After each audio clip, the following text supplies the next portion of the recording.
Man, we gotta ask about the infamous Banana Boat Crew.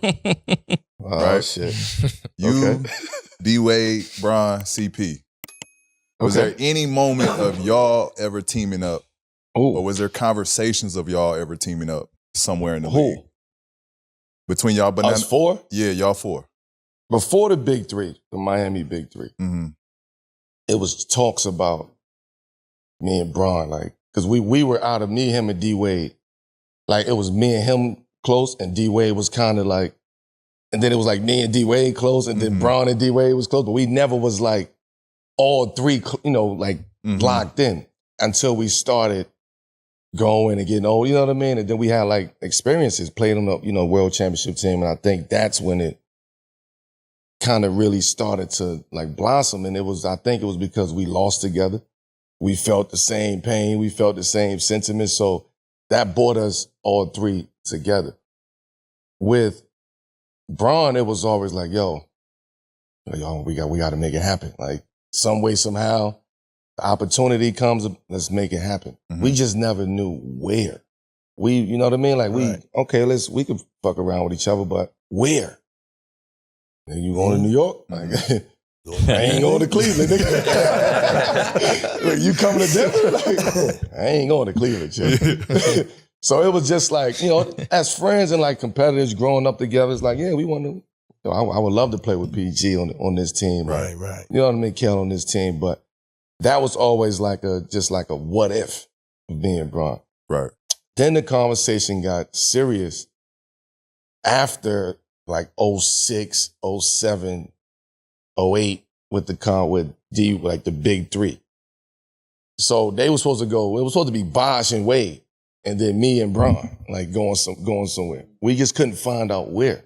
And we wanted it to be New York. You know what I'm saying? Somewhere. Or Chicago. Chicago was in the fold. Okay. With you and Bron?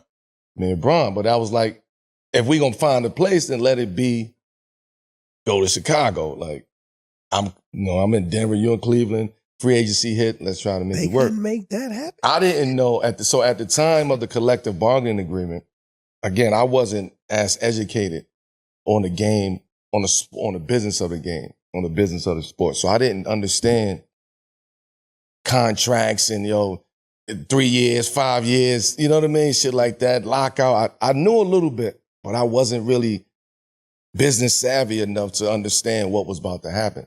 So in my situation, I was in Denver. We was in the playoffs every year.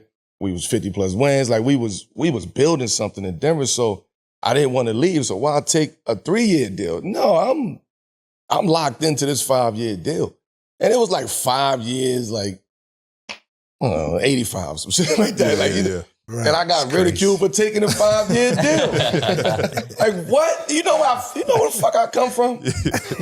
I'm not leaving no money on the table. But this was me at that, at that age. Like, I'm not leaving no money on the table. Yeah. I'm happy. I'm winning. I'm in Denver. We building something. Right. We got new powder blue uniforms. Like, we popping out here. That's right. Right? So I don't want to leave this to go do something that I might regret later down the line. And also at that time, I wasn't ready to go partner and team up with nobody because I was building my own shit in Denver. So to leave my own shit and go team up with somebody, it wouldn't have worked because we were all young and and we all going down our own path. So I'm over here. Like whatever y'all gonna do, y'all gonna do. So I get the call when they say, yo, it's a lockout. Lockout's coming.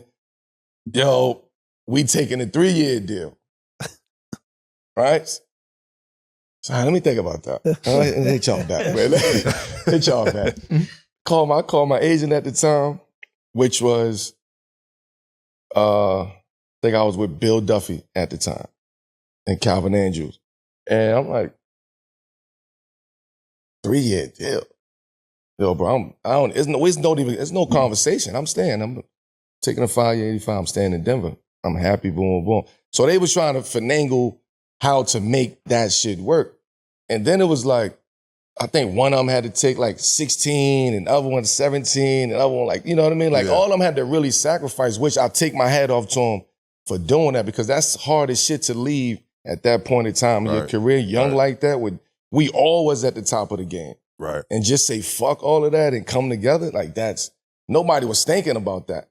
So when they did it, it just made everybody like, oh shit, Melo, you could have been the fourth one. Now, and it's just, I'm gonna keep it a buck.